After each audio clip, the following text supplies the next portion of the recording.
jukki faram fàccee ko ni ci ak Léopold Tomba ak El Hadji Mansour Diop yooyu les xibaar ñu dooree ko ak Pape Alé Niang bàyyi nañu ko mu dellu ci ay mbokkam directeur publication bu Dakar Matin kon bàyyip ndégganiku la am sànq ñu boole ci ak contrôle judiciaire xibaar bi ki lee di Ibrahima Lissa Faye daal di koy dëggal mu bokk ci coordination bi ëmb association de presse yi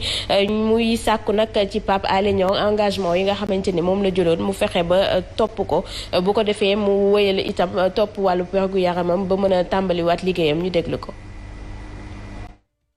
doog a libéré nii liberté provisoire la am assorti d'un contrôle judiciaire mu nekk nouvelle bu neex vraiment ñu soulagé wu trop parce que bi nga jàppee ba léegi nii Pape Alé mi ngi observé grève de la faim et sonn na trop vraiment yaram moom aussi sooxe na lool et ñi ngi ñaan yàlla vraiment mu mën a dem faju ji mën a récupérer toutes ses facultés et surtout mën a dellu ci liggéeyam mën a jàppale njabootam comme ni mu ko doon defee dina respecté li nga xam ne moom la bind mu di engagement yoo xam ne mooy maanaam dootul wax dara ci dossier bi et dootul nekk aussi di attaqué ñi nga xam ne mooy force de défense et de sécurité. xeex bi taskatu xibaar yi doon xeex Mansour mujj na fay ndax bàyyi nañu Pape Alé Niang mu mujj am liberté provisoire. ñu sant yàlla bu baax ci bàyyi gi ñu ko bàyyi. te di ko ñaan comme ni mu ko waxee woon ci benn lettre xam ni ñun ak ñu mel ni ñun ci ay mbokkam yi ko gën a jige ñëpp bëgg nañu mu génn. tegal nañu ko ay charte du ko tee am liberté am du ko tee nekk journaliste benn dossier la ñu ko wax bul ci wax. na continuer def liggéeyam bàyyi dossier boobu en attendant ñu xam fan la dossier bi di mujj. moom citoyen sénégalais la patriote la républicain la xam na bu baax itam Sénégal xam na yoon li muy nangu ak li muy bañ te dina ko respecté loolu moom wóor na ma ci kaw nag bu ñu ko singali bu ñu ko fuuk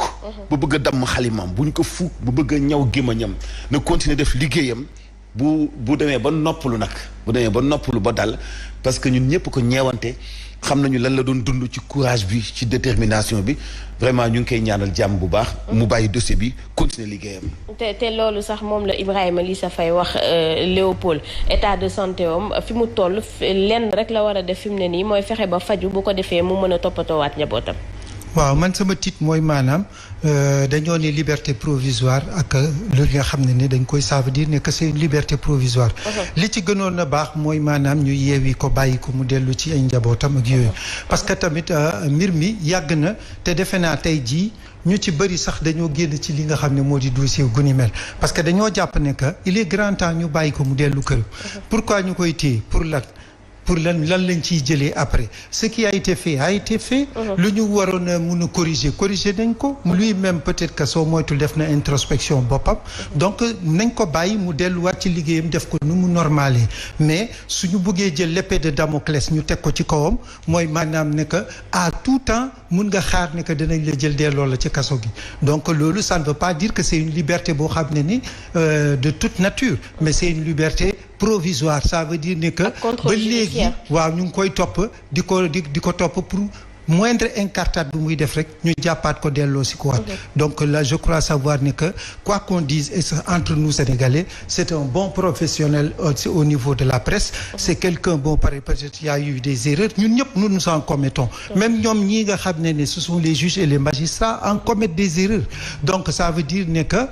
bàyyi ko mu dem këram defe naa ce serait plus bénéfique sax pour le pouvoir en place ça veut dire ne que day yaatal. di bàlle di jëlale et c'est très important pour un président de la République.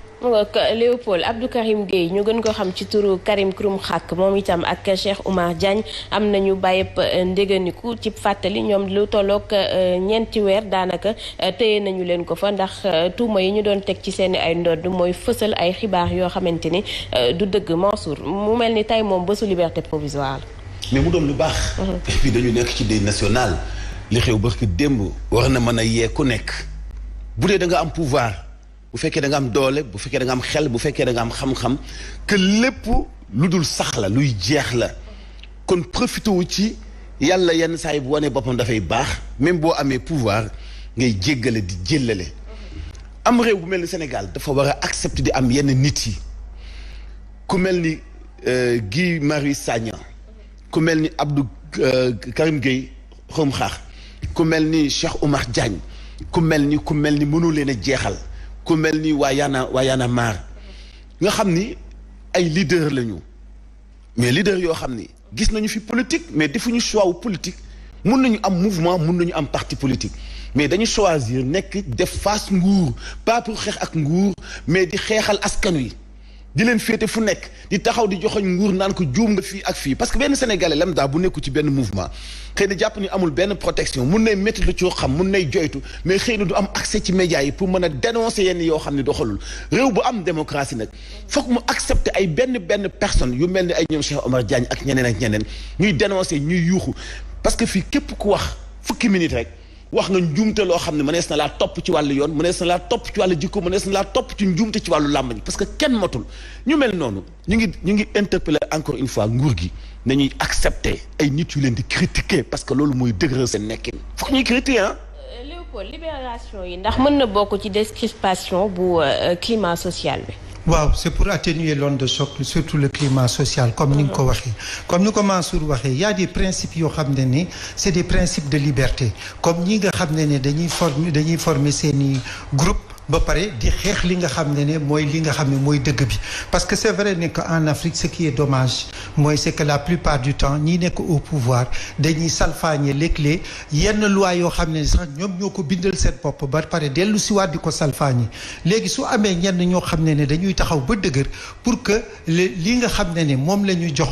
état bi nga xam ne jiitu leen ñu mais ñooñee tamit il faut que ñu mën leen di leen topp di leen suivre di xam su dee dañuy def ay erreur su dee par exemple tamit dañoo génn ci mbooy ga ñu delloo leen ci biir nga xam ne leen li ngeen di doxalee dafa jaaduwut parce que defe naa sax loolu gën ci am réew te loolu mooy l'essence même de la démocratie quand on parle de démocratie c'est la liberté d'expression dañuy permettre nit ñi mais quand même démocratie ne veut pas dire ne que c'est la zone de toutes les permissivités où on peut se permettre de dire n'importe quoi et de dire des choses donc ñoom mën nañu toog di maanaam di aiguillonner l'État très souvent saay bu defee dafa daa jàll ci mbooy ga ñu aiguillonner leen ne leen li ngeen nekkee baaxul wala nii warut a demee noonu mais quand même ñoom tamit ñi nga xam ne dañoo jàpp seen bopp comme par exemple ay arbitre il faut que tamit ñoom tamit ñu am un comportement boo xam ne qui est boo xam ne bu normal ce qui fait que su ko defee ku ci nekk ci li nga nekk danga ca nekk mais aussi dinañu waxtaan ba pare jibu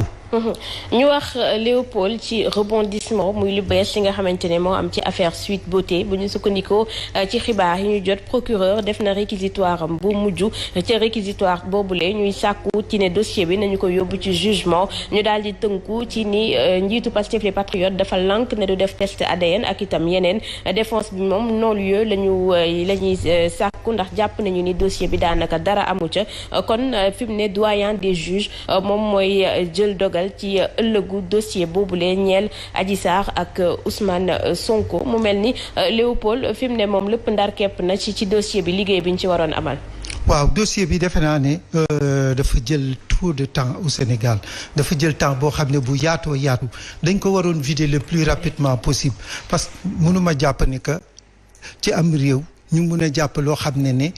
benn problème boo xam ne entre Ousmane Sonko ak Adji Sarr muy maanaam téye en laisse la République c'est-à-dire mu téye ñu di ñuy ñoddi loolu nag dañ ko war a mun a régler une bonne fois pour toutes parce que munoo am virus bu nekk sa biir ba pare nga koy seetaan muy dem di gën a développer parce que xamuñu fan lay jóge te xamuñu tamit fan lay teeree donc li ci am solo mooy il faudrait vider ce dossier le plus rapidement possible afin que chacun puisse savoir fan la war a mun a taxaw et qu'il n'y ait pas de descente dans la rue pour essayer par exemple parce que liñ fi mënta def ñu occasionné xale yi pour ñu wàcc ci mbedd bi wala ñële ñu dem wàcc dem defi ay toj-toj loolu yëpp ku ko ci def tamit état bi dafay réagir donc il faudrait que les gens puissent comprendre ne que dafa am ñoo xam ne ñoom ñooy attu ñoom ñoo yor jurisprudence boobu ñoom ñoo ko war a def saa su leen neexee ak bés bu ñu koy neexee mais dañ koy teg ci dëgg donc loolu man dama jàpp ne c'est normal que le plus rapidement possible qu'on vide ce dossier et qu'on passe à autre chose parce que pour des simples arguties on peut pas quand même s'éterniser sur un problème boo xam ne qui ne vaut pas ce problème-là donc on est dans une république bien normée il faut faire les choses telles qu'elles sont et que chacun puisse reprendre ses propres affaires